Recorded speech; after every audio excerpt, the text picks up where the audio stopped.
Sleigh bells ring, are you listening in the lane? Oh, hi everybody, SuzeMuze, Susan Gabriel here. SuzeMuze Studio is getting ready to celebrate those holidays, and we have got the jingle going on here at Gibsons Inn in Annapolis, Maryland.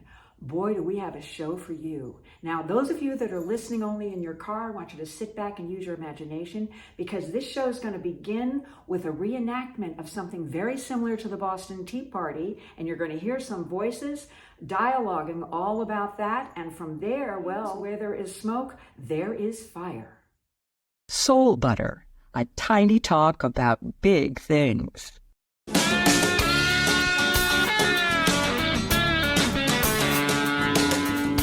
So much talk, so little makes sense these days. What do you do when something much wiser than the mind you use to get through a day starts talking to you? A voice beyond what's familiar. And how can you make it work for you beyond the spin in this world? Start listening today. Join Susan Gabriel from the inside out, with special guests, songs, students, and stories as we introduce Soul Butter, a tiny talk about big things. Light notes from the SuzeMuze. So the question is it time to reopen the economy? You might remember this question in 2020, is it time to open everything back up again? We have the same question going on right now. There's something called a non-importation agreement because Britain is taxing us without our consent. So we have agreed to have a non-importation agreement. That means we're not importing British goods in 1774. But the question is, this is going to hurt local merchants if they can't bring things in from other countries. What's going to go into ships? And so the question is it time to reopen the economy? Well, what happens is that schooner shows up and it is carrying tea. And a couple of months ago in Boston, December of 1773, they threw several thousand pounds worth of tea into the harbor rather than pay the tax on it. So Anthony Stewart, the man who owns this ship, the reason that he pays the tax is because he has 53 indentured servants from London aboard, and the voyage had been really hard on them. He paid the tax on the tea to be able to unload his entire cargo. He promised to burn the tea after he had paid the tax on it, but he had rival merchants in the town and also in Baltimore who decided to use this moment to score a victory against a mercantile rival. And so they said, oh, that's not enough. He needs to burn his ship as well as the tea. And so they stirred up a mob and forced him to burn his own ship. From one fire to the next, a different century though. Many centuries have gone by in Annapolis, and fire was always one of the biggest problems. And we have so many wooden buildings. That's why Annapolis is so wonderful. But there was a huge fire in the Carville Hall Hotel, which was built in the early 1900s and attached to a historic home of William Paca, a signer of the Declaration of Independence, a colonial governor. He actually helped write the Bill of Rights. So he was famous, not only in Annapolis, but all of our colonies.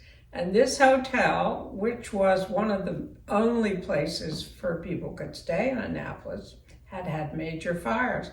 And by 1965, nobody wanted it, and they were going to tear it down. Wow.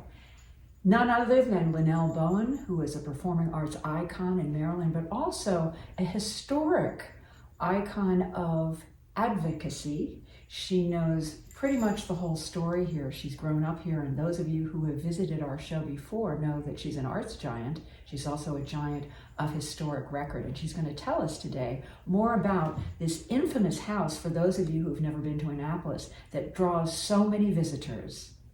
Tell me the proper way to say it. William Paca House. William Paca, and it's not Paca, because Paca is the way they say it in Baltimore, so we're Annapolis.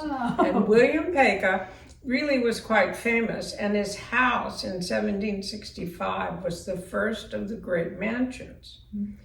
But by the end of the century, it was not used, they weren't here, so they added a hotel. Imagine a 200-room hotel with only 20 bathrooms.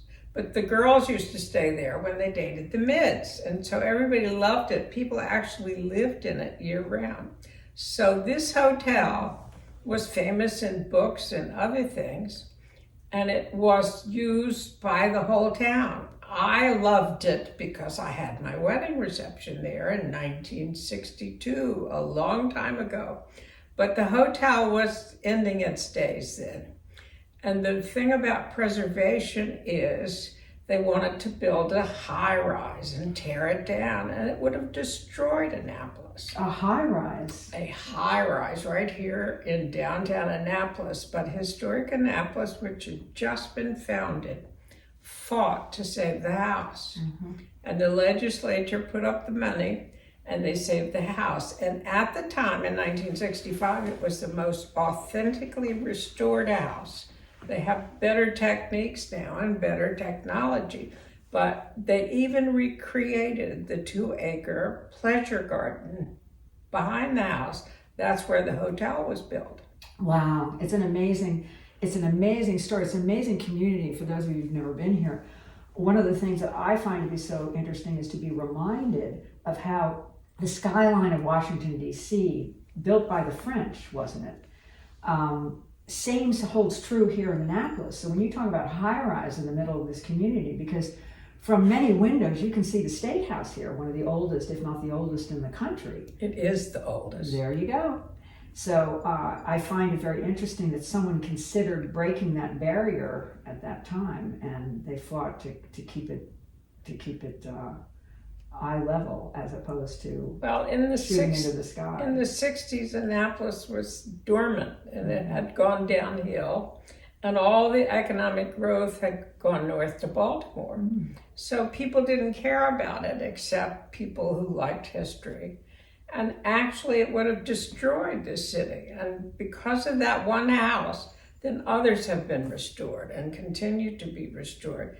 And they passed a law that says it can only be so high. And that they fight it every year, but the height and bulk is very important in preservation. And Annapolis, that's its charm. It still has that height. And the view is incredible. Is that your favorite location for history here in this town? No, I think the State House is my favorite because that's where all the action was. I mean, everybody came to Annapolis in the old days. George Washington, Thomas Jefferson, it goes on, and it was actually the capital of the colonies. But I wanted to point out that really Annapolis was a cultural center over 300 years ago, and it's still maintained that. We still have a symphony, a ballet, an opera, and a chorale, and all those things that the big cities have. And I enjoy that. There's the performing arts part of it. You are a world. You are a mirror of wonderful aesthetic value. And how did you become that person? As a child, did you love history? She grew up here, those of you that might not be familiar with her story from a previous program that we did. But did you always grab onto history? Have you always been drawn to it like you have been to keeping the arts alive? Well, actually, history just intrigued me. And I loved walking around the streets in Annapolis. And I wanted to know the stories of these houses and George Washington and Jefferson and all these people. Why did they come here? What did they do?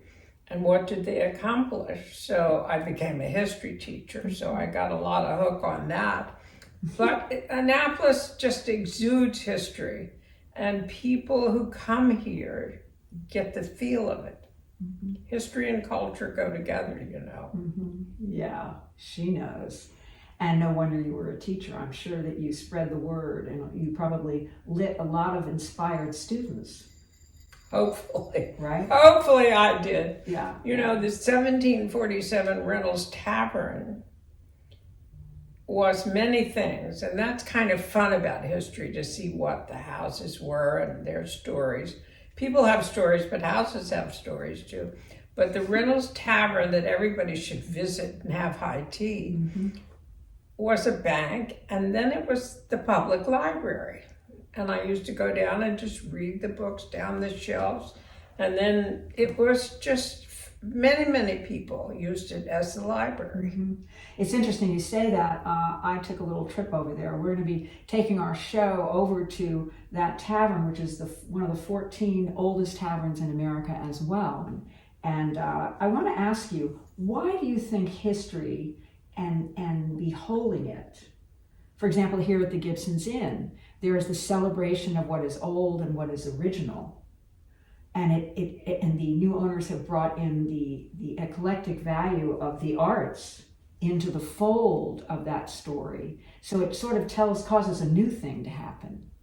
It's very interesting. So you have the comfort of the old and the stability of it, and you have the longevity of it, but you also have the light of new things coming on the walls and through the arts, and that sort of complementary experience. Do you think that is of value to our culture, to children, to the world that we're walking around in? Because so many people erase history, or they don't want to see it, or if a building fell down, they want to tear it down and put up something modern. But this is not a town that does that. You walk down the sidewalk and you've got to look down and forward, because the little cobblestones will pop up and meet you. And it's not a smooth ride, but it's a ride that causes you to pay attention. You pay attention here, and that's sort of where I'm going with this very long holiday question. So this is a holiday story. Well, Gibson's Lodging is a story in itself, but imagine to recycle it, all these little houses connected, and make them work as a wonderful guest house today. So people need to know the greenest building, they say, is the one already built. And I really believe that. A long time ago, I read a quote and I live by it. Preservation is a religion in Annapolis. It's a religion, and you just have to believe in it. And all those who believe in preservation especially should like Gibson's, because it still serves the public. And it really does a good job of inviting guests, giving them a place to stay, and it's a short hike to the Naval Academy. Now, that was an addition to the city of Annapolis in 1845, and it did have its problems because it kept growing and growing. And it could have taken over the town if it hadn't been for historic Annapolis. Again, another story about how the preservationists saved the town. Mm-hmm. How do you think the Paca House holds the key to the anchor for all of this activity? Because in terms of seeing tourists come around and you see people in costume and taking people, everybody goes over there. I mean, that is not a place that is missed on your ride through Annapolis. What is it that you think the draw is to that particular location beyond what you've already amplified? Well, again, when it was restored, it was an icon of restoration.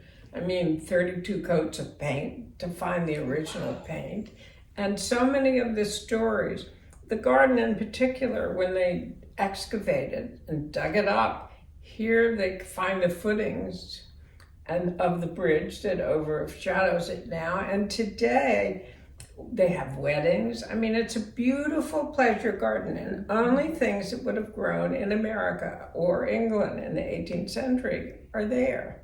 And it's a fabulous tour on its own. Mm-hmm. Of the greatest value, I've noticed something that happens here, especially around the holidays, is that people love to go outside and celebrate things here. We opened the show today with excerpts of the reenactment of the Peggy, the burning of the Peggy Stewart. Right. And then the Annapolis Tea Party. That's right. Before the Boston Tea Party. There you go. They were there first. And then I remember taking a little footage that we'll show at the end of the program and just run it for people who want to watch on YouTube, of bicycles going down the street, Maryland Avenue, from the State House down across, I think it was one of those midnight Thursday holiday shopping evenings with lights, Christmas lights, and people yelling holiday cheer, and then having carolers dressed up in 19th century outfits, maybe 18th century outfits, caroling all over the streets. This is a festive scenario. I even noticed that over Halloween, people put little tables outside and have guests come while they serve the children candy. It is a real outdoor celebration of history and community. I guess that's where I'm going with this. Don't you find I that to be agree true? thoroughly. I mean, there's so many events in Annapolis that celebrate the heritage and come from the Naval Academy and all these things. I mean, Saturday morning football games when the mids march out there is one of my favorite things. I just love watching that. So, I mean, the tourists can see that, anybody can see that, and I'm not the only one. Many residents just enjoy it. Mm-hmm. So if you were to say in life, and this is a more philosophical response that I'm interested in, however this touches your heart, which is giant, how do you see the service of history in our experience as human beings and in community with one another and in causing a greater connection? How do you see that, the value of that, and how that plays out? How are you inspired by that? Well, in today's world, which is chaotic to say the least, I think history plays a really important role, because they say if you forget your history, you forget your past. And I think human beings need to feel that they've come from something, that their people are something, and they're part of something. And still, history gives us a continuity. And here in Annapolis, we just kind of live it every day. Mm-hmm. But we don't forget it. It's here. It's important. Mm-hmm. And if you don't follow your history, and if you look at the history of the world, it's quite chaotic. Mm-hmm. Do you see it as that connection? That's a wonderful, wonderful phrasing that you gave that response. Do you think that the connection and the keeping it in the forefront of education and welcoming people to a community, do you see that is fading away in the chaos, or do you see that is something that holds dear, or that places like Annapolis can maintain as a priority? Well, I don't think I could be so presumptuous to think I have the answer to that question, because it's difficult. And times are challenging and people are searching. But what are they searching for? Their community. And what's their community but history? The history of their community. I mean, Annapolis is a wonderful community, small though it is, but it takes care of its own, and it remembers its past. So I think that history is just the continuity for community. And in the celebration of the holiday, how do you see that playing out? How do you see that reflected? Well, the lighting over the streets it's just incredible. It's beautiful. So anybody that would come, I just drive around and say, hey, the lights are wonderful.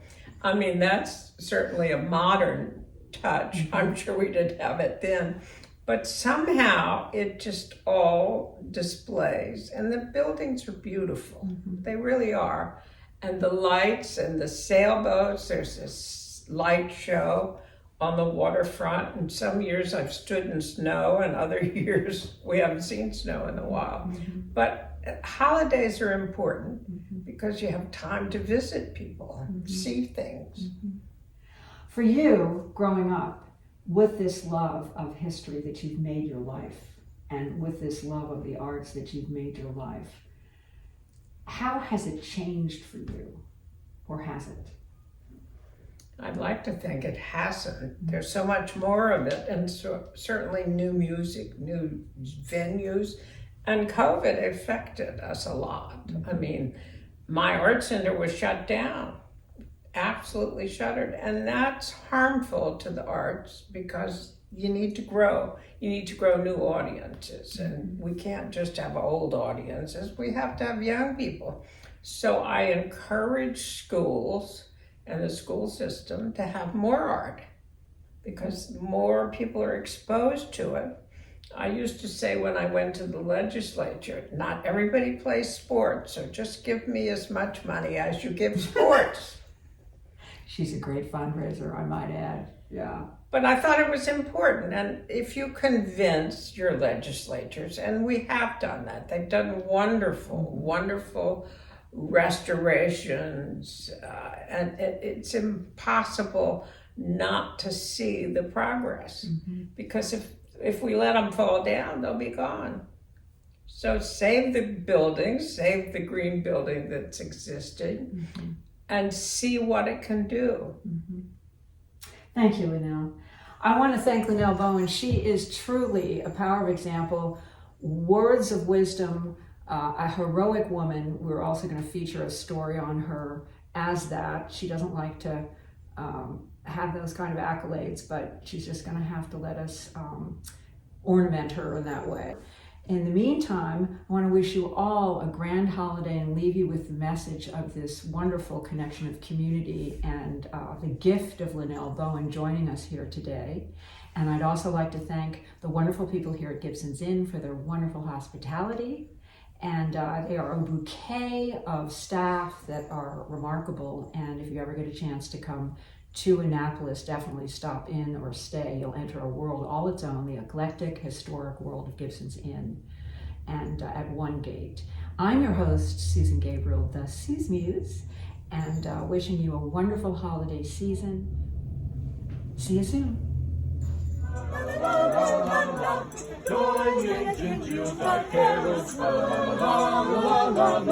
See the blazing Yule before us, fa la la la la la la. Strike the harp and join the chorus, fa la la la la la la.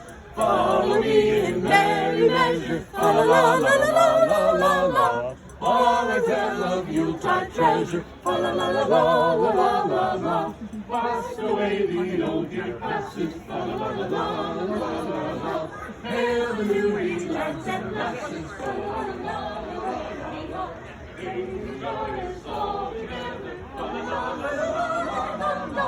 Heedless of the wind and weather, la la la la la la. Okay, this is really happening.